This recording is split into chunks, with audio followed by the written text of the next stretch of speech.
Just look at the size of this thing. We're standing in the middle of Gadani, the world's largest graveyard for ships, where giant steel monsters come to be ripped apart. But this one is different. It's sitting there in the thick, gray fog like a silent god made of shadow. Ethan, Mia, and Jax are just standing there, mouths open, staring at a hull that doesn't reflect a single ray of light. It's sleek, futuristic, but covered in a layer of rust that looks centuries old. Ethan reaches out, his hand trembling, and wipes the thick grime off a brass plate near the main airlock. It's cold, bone-chillingly cold. The plate reads, USS Eternity, launched, June 12, 2084. Jax pulls out his phone, his thumb shaking as he checks the screen. The date is October 14, 2025. This ship, this gargantuan slab of impossible metal, shouldn't exist for another 59 years. But here it is, ancient, rusted, and filled with corpses that haven't even been born yet. How does a ship travel backward through time just to end up in a scrapyard? The answer was hidden behind a door that required a fingerprint, from a man who, right now in 2025, is still a toddler. It's a ghost from the future, and its logs contain a warning for a disaster that starts tomorrow. The Gadani coast was never meant to be pretty. It's a graveyard. A place where the air tastes like rust and old oil, where the tide brings in nothing but the skeletons of the 20th century. Ethan, the foreman, he's seen 1,000 ships die here. Mia, she knows every bolt and engine ever built. And Jax? He's just a cutter, a kid with a torch and a lot of nerve. They were used to the routine. But when that storm rolled in, the sky didn't turn gray, it turned a sickly, bruised purple. And then, out of the wall of rain, she appeared.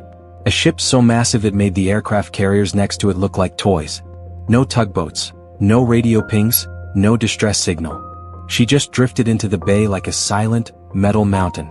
No chimneys, no visible engines, just a smooth, dark hull that seemed to swallow the very light of the lightning. They didn't wait for the tide to go out. They boarded her while the rain was still lashing against the steel. The moment they stepped through the airlock, the world changed. The air inside wasn't damp or salty, it was stale, but it smelled like ozone and expensive perfume.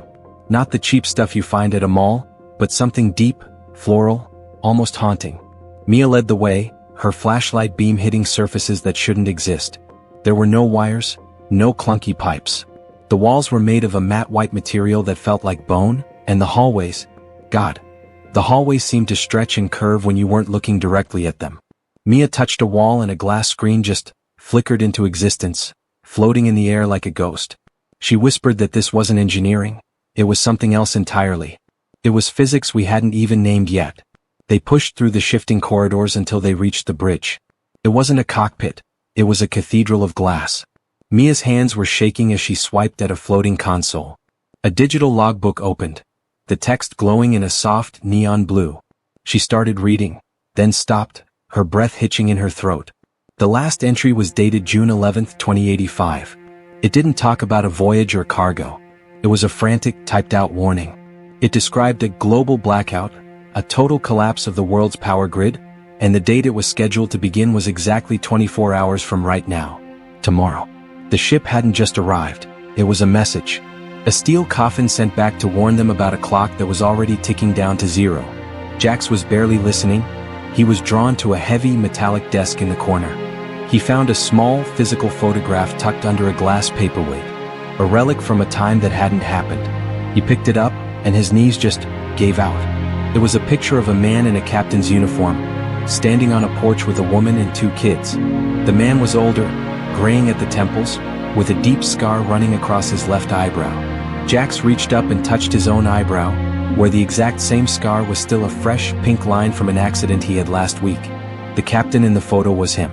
It was Jax, but 40 years in the future, standing in a world that, according to the logbook, was about to go dark forever. He looked at the date on the photo and then at the dark, silent hallway, realizing the steel ghost wasn't just a ship. It was his own grave, and it was waiting for him to step inside. They didn't head back to the surface. Curiosity, it's a sickness especially when you're standing inside a miracle. They moved deeper, down into the belly of the vessel where the cargo hold should have been. But there were no shipping containers, no crates of raw ore. Instead, the room was filled with rows of stasis pods. Thousands of them, glowing with a faint rhythmic amber light that looked like a heartbeat. Mia wiped the frost off the glass of the nearest unit, and she stopped breathing. The person inside wasn't a stranger. It was a young girl, maybe 6 years old, with the same distinctive birthmark on her neck as Mia's own sister. She checked the next one, then the next. These weren't random travelers. They were the descendants, the grandchildren and great-grandchildren of the very people working in the shipyard right now. It was a lifeboat, a genetic backup drive for a world that was already dead in the future. The ship seemed to react to their presence, or maybe it was reacting to the realization. A low, guttural groan echoed through the steel, and then the bleeding started. From the seams in the walls, this thick, bright blue liquid began to ooze. It wasn't oil, and it wasn't water. It moved like it had a mind of its own, shimmering with a metallic glow, like a liquid computer searching for a port. It didn't flow down, it crawled. Jax didn't notice it until it was already winding around his boots, a cold, electric sensation that felt like 1,000 tiny needles poking at his skin.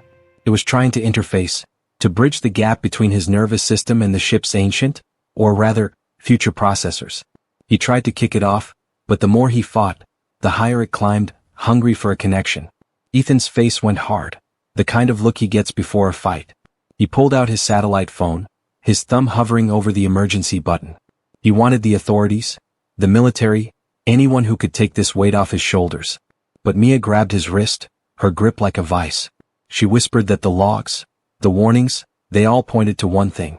The global blackout didn't just happen. It was triggered by unknown technology being misused in the year 2025.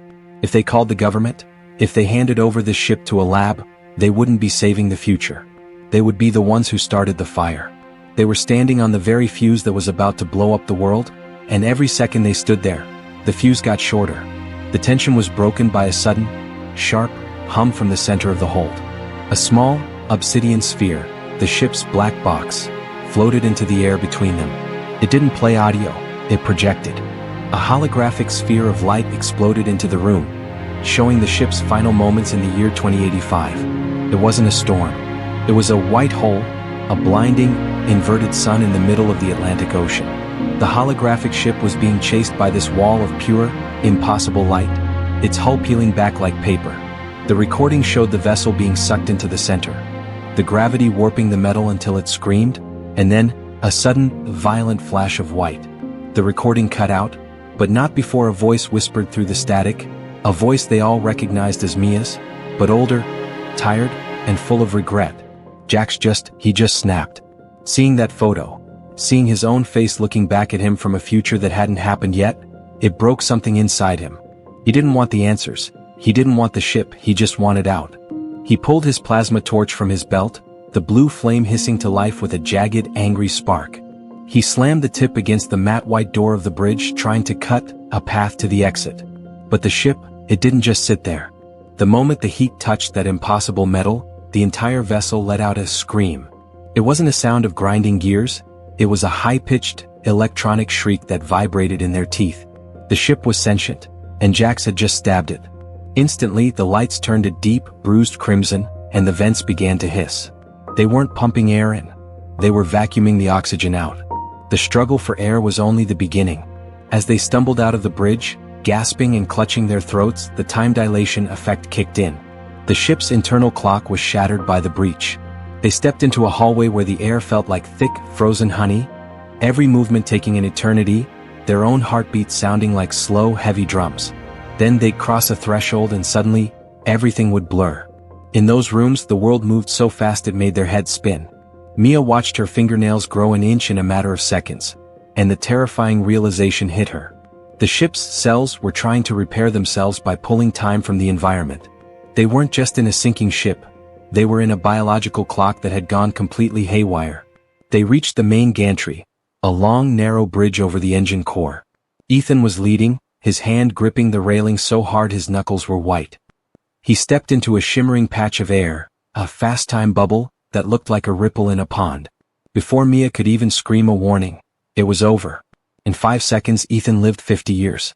They watched in silent horror as his black hair turned a brittle, snowy white, his skin sagging and wrinkling like parchment, his strong frame shrinking and bowing under the weight of decades.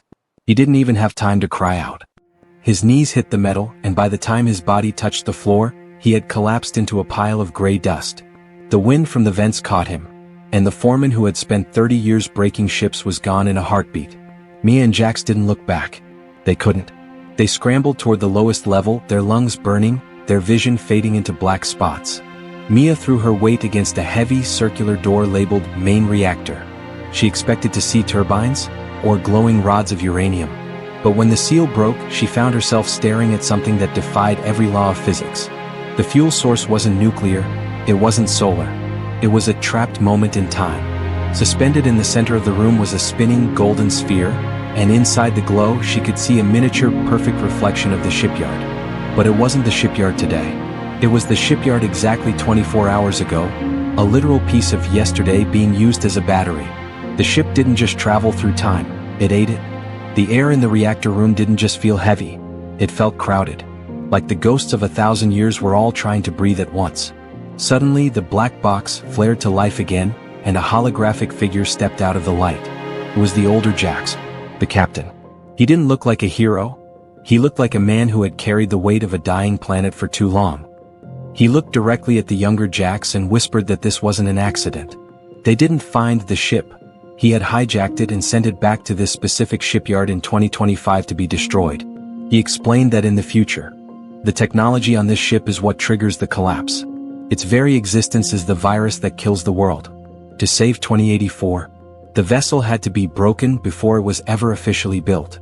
The task was simple yet impossible.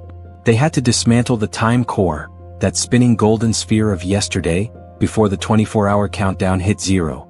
But the ship, it had a survival instinct. It wasn't just a machine, it was a predator, and it didn't want to die. As Mia reached for the magnetic locks, the ship began to hallucinate. It tapped into their deepest fears, projecting vivid, terrifying visions directly into their retinas. Mia suddenly found herself standing in a rain-soaked cemetery. She was looking down at a mahogany casket, and through the glass lid she saw her own face. She saw the date on the headstone, and the grieving faces of people she hadn't even met yet. The ship was showing her the end of her own story just to make her hand shake. Jax had it worse. He didn't see a funeral, he saw a world on fire. He saw cities he recognized, London, New York, Tokyo, all plunged into a pitch-black darkness that never ended. He saw millions of people screaming as the very sky seemed to tear open, revealing that same white hole they had seen in the logs. He felt the heat of a sun that shouldn't exist, smelled the scent of burning ozone and scorched earth. The ship was whispering into his brain, telling him that if he destroyed the core, he was destroying the only lifeboat humanity had left. It was a psychological war. The vessel was trying to convince them that the future was worth the present, even if that future was a nightmare. The hologram of future Jax flickered, his voice cracking through the static of the ship's screams. He told them there was no other way. The time core was held in place by a series of manual magnetic locks that could only be released from the inside. One person had to stay within the radiation-soaked chamber to hold the override, while the others scrapped the exterior casing to let the energy bleed out. It was a suicide mission. Someone had to stay behind in a room where time was literally unraveling, or the world outside would never see another sunrise. Mia's hand brushed against the exterior hull as she prepared the tools, and that's when the final piece of the puzzle clicked into place. She looked at the chemical signature on her scanner and then at the rusted scrap metal they had been processing all morning on the docks. It was a match. Every single atom was identical. The ship wasn't just from the future. It was made of the same metal they were currently scrapping in 2025. The shipyard took the scrap, sold it to the factory built the ship, and the ship traveled back to become the scrap. It was a perfect, closed, agonizing loop. They weren't just scrapping a ship, they were scrapping their own history. The air in the core was screaming, a high-pitched metallic wail that felt like it was peeling the skin off their bones. Mia didn't have a choice. She grabbed the heavy industrial hoses and jammed them into the reactor's cooling vents, letting the freezing, salt-clogged water of the bay flood into the heart of the yesterday sphere. The reaction was instant. The golden light didn't just dim, it curdled. The ship began to phase. 1 second the walls were solid steel and the next they were transparent as glass, showing the muddy shipyard through the hull. The vessel was losing its grip on 2025. Jax slammed the manual override, his muscles bulging as he held the magnetic locks open against a force that felt like a localized hurricane. "Go!" he roared over the sound of rending metal. "Mia, jump. Now." They hit the freezing, oil-slicked water of the bay just as the pressure reached its limit. There was no explosion, no fire, no debris. Behind them, the gargantuan vessel, the USS Eternity, just vanished. It imploded into a tiny, silent point of blinding white light that sucked the air out of the sky for a heartbeat before winking out of existence. The water rushed in to fill the vacuum, creating a massive churning wave that tossed them against the muddy shore like ragdolls. When Mia finally crawled onto the sand, gasping for air and spitting out silt, the horizon was empty. No rusted ghost ship. No futuristic hull. Just the gray, foggy bay and the skeletons of old tankers that had been there for months. The aftermath was a cold, hollow silence. The world didn't end. The global blackout didn't start. To the rest of the shipyard workers, it was just another Tuesday, except for the fact that their foreman Ethan was missing.